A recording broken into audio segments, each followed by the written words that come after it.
Hi friends, Ayyanar துணை serial நீ வரப்போகிற எபிசோட்ஸ்க்கான ப்ரோமோ தான் இந்த வீடியோவில் பார்க்க போகிறோம். வாங்க ஃப்ரெண்ட்ஸ் பார்க்கலாம். பாண்டி சேரன்கிட்ட, அண்ணா சோழன் செஞ்ச தப்பையே மன்னிச்சிட்டு சோழன்கிட்டேயும் பேச ஆரம்பிச்சிட்டேன், அதே மாதிரி பல்லவன்கிட்டேயும் பேசலாம்ல அப்படின்னு கேட்கவும் சேரன் கோவப்படுறாரு. பாண்டி இதுக்கு தான் ஐஸ் வச்சியா அப்படின்னு. ஆனால் அது இல்லைண்ணே அப்படின்னு. நீ எதுவும் பேசாதடா பாண்டி, இங்கே பார், சோழன் பண்ணது திருட்டு, அதை நான் நியாயப்படுத்த விரும்பலை. நிலாக்காக அதை செஞ்சான். ஆனால் இவன் சின்ன பையன், இவனுக்கு என்னடா வயசாகுது? இந்த வயசில் இவன் லாட்ஜுக்கு கூட்டிகிட்டு போயிருக்கான். அவன் செஞ்சதும் இவன் செஞ்சதும் ரெண்டும் ஒன்றுன்னு சொல்லி நீ இவனுக்கு சப்போர்ட் பண்ணி பேசுறதுக்கு வராதடா பாண்டி. எனக்கு அப்புறம் கோவம் வரும். இங்கே பார், பேசாமல் பாத்திரத்தை நான் கழுவிக்கிறேன், நீ போய் எல்லோரும் சாப்பிட்றதுக்கு எல்லாத்தையும் எடுத்துகிட்டு போய் வை அப்படின்னு சொல்கிறாங்க. இல்லைண்ணா அது அப்படின்னு போடான்னு சொன்னேன் அப்படின்னதும் பாண்டி அமைதியாக எடுத்துகிட்டு போய் சாப்பிட்றதுக்காக வைக்கிறாங்க. சோழனும் குளிச்சுட்டு ஃப்ரெஷ்ஷப் ஆகிட்டு வந்துடுறாரு. நீலாவும் ஃப்ரெஷ்ஷப் ஆகிட்டு வராங்க. சரிப்பா என்ன சாப்பிடலாமா அப்படின்னு சொல்லிட்டு எல்லோரும் சாப்பிட்டுட்டு நைட்டு படுத்து தூங்கிடுறாங்க.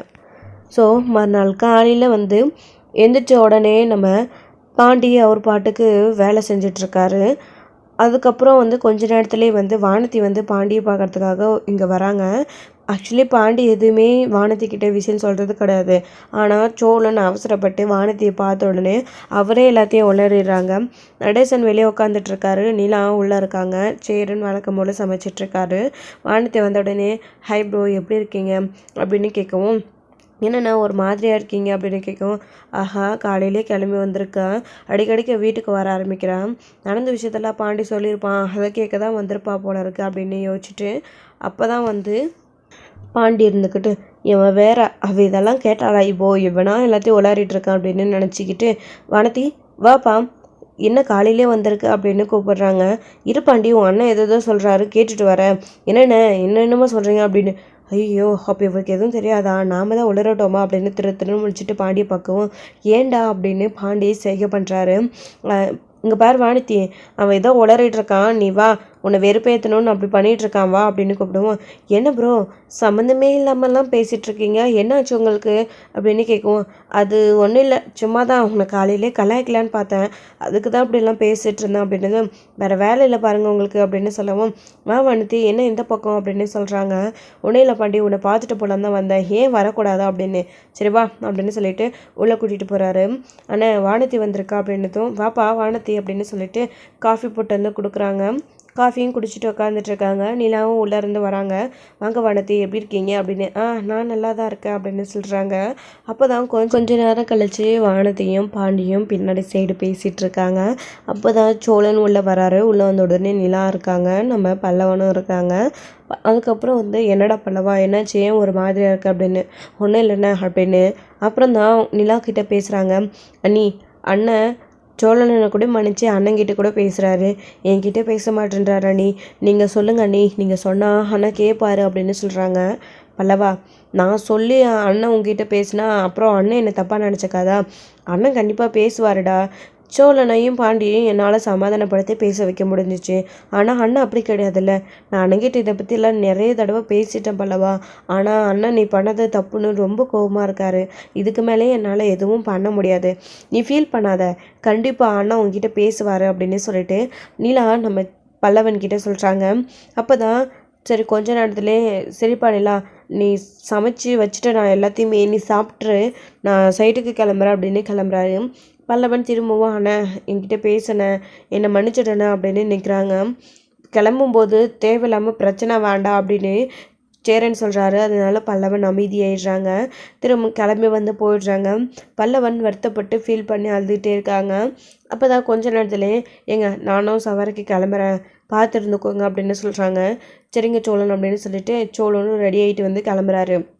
கொஞ்ச நேரத்துலேயே பாண்டியும் வானத்தையும் பேசிட்டு வந்ததுக்கப்புறமா நான் கிளம்புறேன் அப்படின்னு சொல்லிட்டு வானத்தையுமே எங்கள் வீட்டில் நிலாக்கிட்டே சொல்லிட்டு கிளம்பிடுறாங்க. பாண்டி கொஞ்ச நேரத்துலேயே நானும் கடைக்கு கிளம்புறேன் அப்படின்னு கிளம்பிடுறாரு.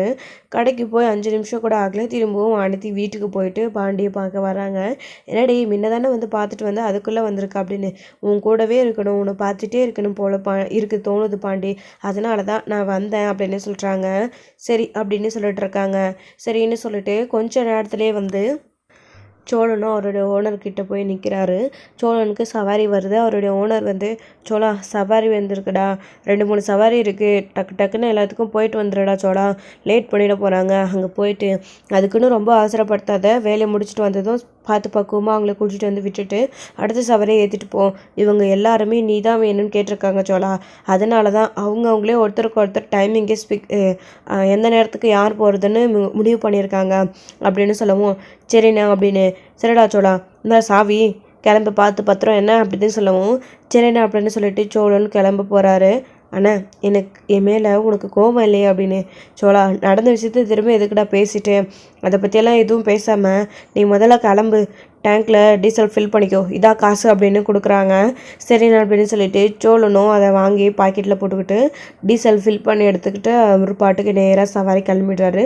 அங்கே போயிட்டு ஒரு லேடி, ஸோ அவங்கள ஏற்றிக்கிட்டு ஸோ சவாரிக்கு வந்து போயிடுறாரு. போயிட்டு அவரோட வேலையை முடிச்சுட்டு திரும்பவும் வராங்க. வந்த உடனே திரும்பவும் இன்னொரு சவாரி வருது. அந்த வேலையை முடிச்சுட்டு சோழன் அடுத்து வந்து திரும்பவும் போயிட்டு வந்த உடனே திரும்பவும் இன்னொரு சவாரியும் போயிட்டு வராங்க. மணி பார்த்தா 4 கிட்டத்தட்ட ஆகுது. காலையில் சாப்பிட்டு வந்தது சோழன் சாப்பிடக்கூட இல்லை.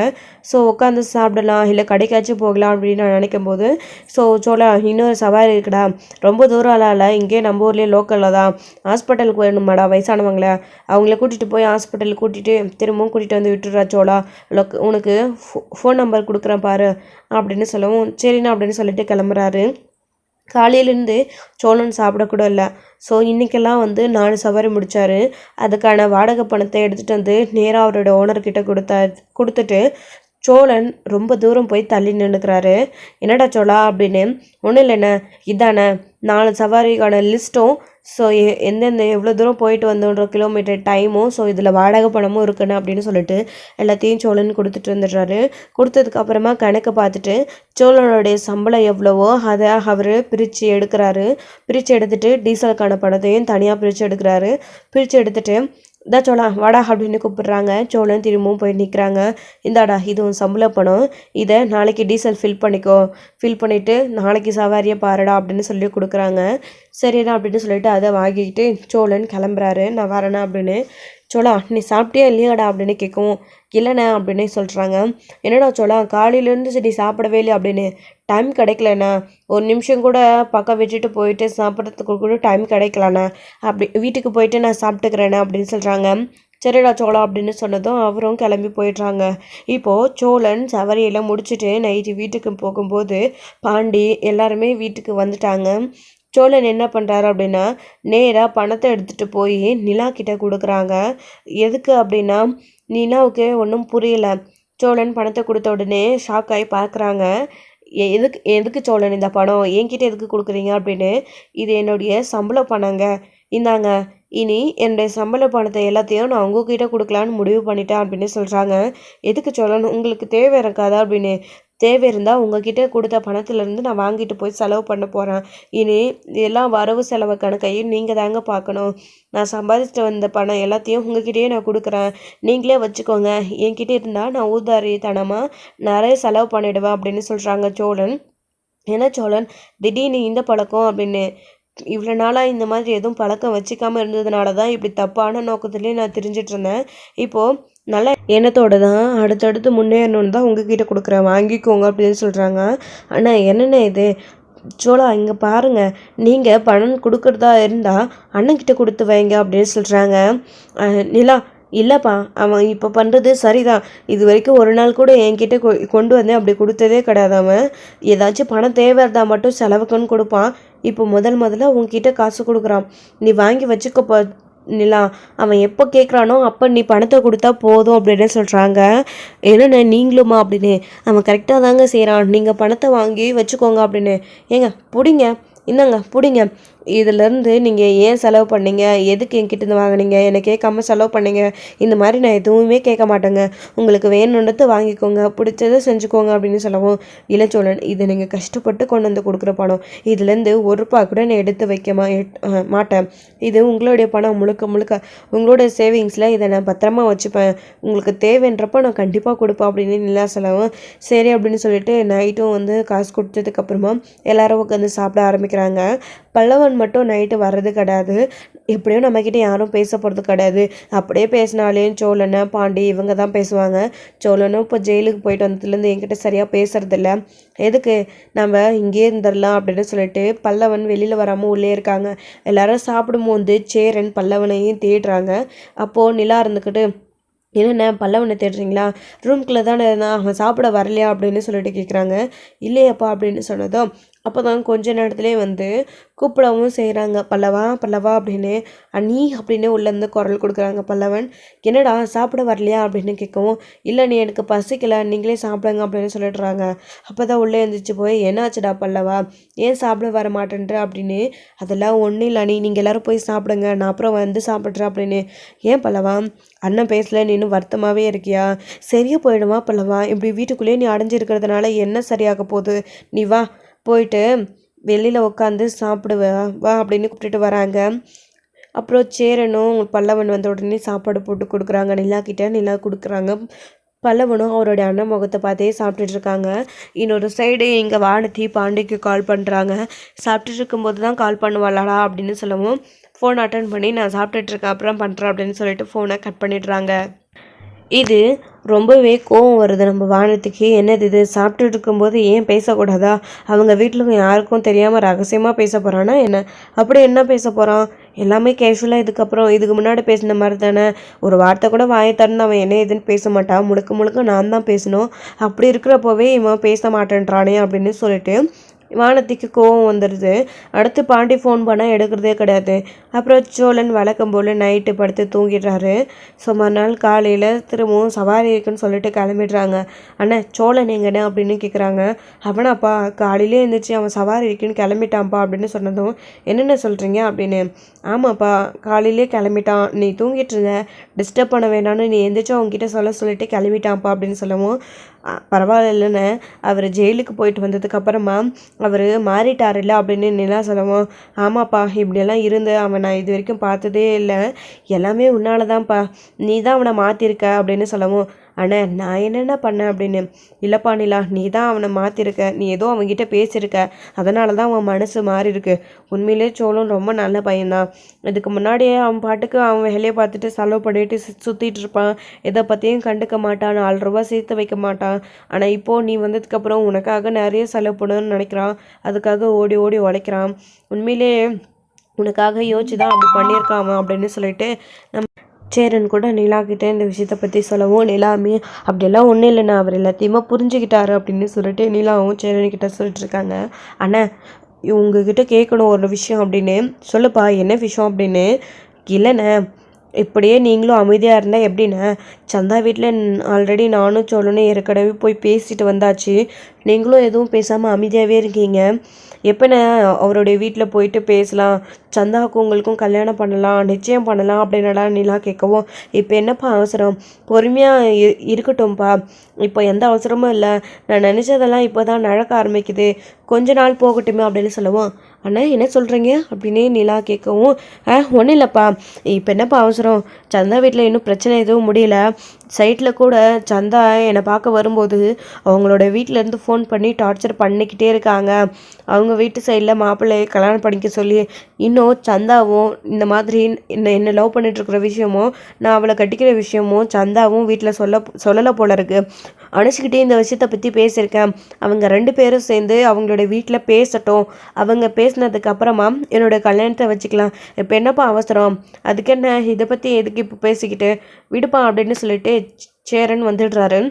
என்னது இது, அண்ணன் நாம ஒன்று பேசினா அண்ணன் ஒன்று பேசிட்டு போகிறாரு அப்படின்னு நிலாவுக்கு ஒரு மாதிரியாக இருக்குது. சேரன் இருக்கிட்டு இப்போ தான் நிலா சோழனை புரிஞ்சுக்கிட்டு கொஞ்சம் கொஞ்சமாக 2 பேரும் பேச ஆரம்பிச்சிருக்காங்க. சோழனையும் நல்லா நிலா புரிஞ்சுக்க ஆரம்பிச்சிடுச்சு. கூடிய சீக்கிரம் அவங்க 2 பேரும் ஒன்று சேரணும், அதுக்கப்புறம் வந்து நம்ம எல்லாத்தையுமே வச்சுக்கலாம், கல்யாணத்தை அப்புறமா பண்ணிக்கலாம், இப்போதைக்கு அவங்க 2 பேரும் வாழ்க்கையில் ஒன்று சேரணும் அப்படின்னு சேரன் நினைக்க செய்கிறாரு. அதனால தான் வேண்டான்னு தள்ளியும் போட்டிருக்காரு. இதெல்லாம் நம்ம எல்லாருக்குமே தெரியும். இருந்தாலும் இப்போ கொஞ்சம் கொஞ்சமாக நம்ம நினச்சது நடக்க ஆரம்பிக்குது அப்படின்ற ஒரு சந்தோஷம் நம்ம சேரனுக்கு. சோழனுக்காகவும் நிலாவுக்காகவும் சேரன் இங்கே இப்படி பண்ணிகிட்ருக்காரு. ஆனால் அங்கே சந்தா வீட்டில் தொடர்ந்து அவங்களுக்கு டார்ச்சர் கொடுத்துக்கிட்டே இருக்காங்க. சந்தாவால் இதை கொஞ்சம் கூட தாங்கிக்கவே முடியல. அவரோட அண்ணங்கிட்ட சொல்லி ரொம்ப பயங்கரமாக புலம்பவும் செஞ்சாங்க. 2-3 நாள் சொல்லி பார்த்தாங்க, அழுது பார்த்தாங்க. அதுக்கு மேலேயும் கால் பண்ணிக்கிட்டே இருக்காங்க. ஃபோனை ஆஃப் பண்ணி வைக்கலான்னு பார்த்தா ஸோ அவரோட அண்ணன் நம்பர்லேருந்து கால் பண்ணி பேசுகிறாங்க.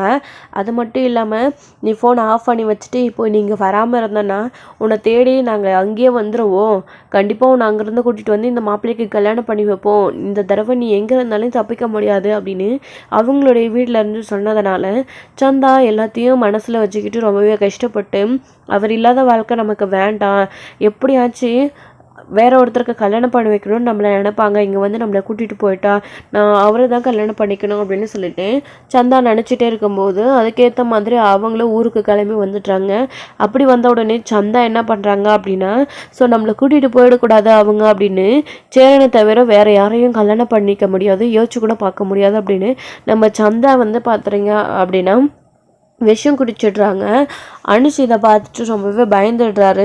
வேகமாக ஹாஸ்பிட்டலுக்கு சந்தாவை கூட்டிகிட்டு போகிறாங்க. கால் பண்ணி சேரனுக்கு விஷயத்த சொல்கிறாங்க. இந்த விஷயத்த கேட்டதுமே சேரன் ரொம்ப பதறி போயிடுறாரு. நேராக வேகமாக வந்து ஹாஸ்பிட்டலுக்கு போகிறாங்க. சேரன் கூட சந்தாவுக்கு அங்கே ட்ரீட்மெண்ட் போயிட்டுருக்கு. ஸோ சந்தாவை எந்த ஒரு பிரச்சனையும் இல்லாமல் உயிர் பழக்க டாக்டர் வந்து ஏற்பாடு பண்ணிகிட்ருக்காங்க வாமிட் எனக்கு வச்சு. ஸோ உள்ளே வந்து ஐசியூவில் வந்து அட்மிட் பண்ணியிருக்காங்க. வெளியே அந்த அனுஷ் அழுதுகிட்டே நின்றுட்டுருக்காங்க. அவசரப்பட்டு இப்படி ஒரு முடிவு எடுத்துகிட்டே சந்தா, நான் தான் சேரன் பையாவுக்கு உன்னை கல்யாணம் பண்ணி வைக்கிறேன்னு வாக்கு கொடுத்தேன்ல அப்படின்னு இவர் அழுதுகிட்டே நின்றுட்டுருக்கவும் அங்கே சேரன் வேகமாக ஓடி போகிறாரு. பதறி அடித்து போய் அனுஷ்கிட்ட என்ன விஷயம்னு கேட்குறாங்க. நடந்த விஷயங்களே அனுஷ்மே சொன்னோம், இது எல்லாமே என்னால் தானே அனுஷ், நான் மட்டும் நிலாவும் சோழனும் வந்து பேசினதுக்கப்புறமா இந்த கல்யாணத்துக்கு ஒத்துக்கிட்டு இருந்தேன்னா இந்நேரம் எங்கள் கல்யாணம் கூட முடிஞ்சிருக்கும், சந்தாவை என் கூடவே கூட்டிகிட்டு போயிருப்பேன். சந்தா நான் வேண்டான்னு சொன்னதுனால எனக்காக வெயிட் பண்ணுறேன்னு சொல்லி வெயிட் பண்ணிட்டு இருந்துச்சு. இப்போ உங்கள் வீட்டில் ப்ரெஷர்னால சந்தா அப்படி பண்ணிடுச்சு அப்படின்னு சொல்லி சேரன் என்னால் தான் அப்படின்னு ரொம்ப ஃபீல் பண்ணுறாரு. அதெல்லாம் ஒன்றும் இல்லை பையா, அவங்க தொடர்ந்து டார்ச்சர் கொடுத்துக்கிட்டே இருந்தாங்க, அதனால தான் அப்படின்னு சொல்கிறாங்க. கண்டிப்பாக நம்ம நிலா அதாவது சோழன்கிட்ட சொல்லியிருக்கிற மாதிரி சந்தாவுடைய வீட்டிலேருந்து பர்மிஷன் வாங்கி கல்யாணம் பண்ணிக்கிறதெல்லாம் ரொம்ப பெரிய விஷயம். சந்தா இந்த நிலைமைக்கு ஆயிடுச்சு, இனிமேலுக்கும் நம்ம யோசிக்கக்கூடாது அப்படின்னு சொல்லிட்டு சேரன் யோசிச்சுட்ருக்காரு. அவர் வந்து நிலாச்சோழனுக்காக தான் அப்படி ஒரு பொய்யை சொன்னாங்க, ஆனால் இது உண்மையிலே கூட நடக்க போகிறதில்ல அப்படின்னு நல்லாவே புரிஞ்சுக்கிட்டாங்க சேரன்.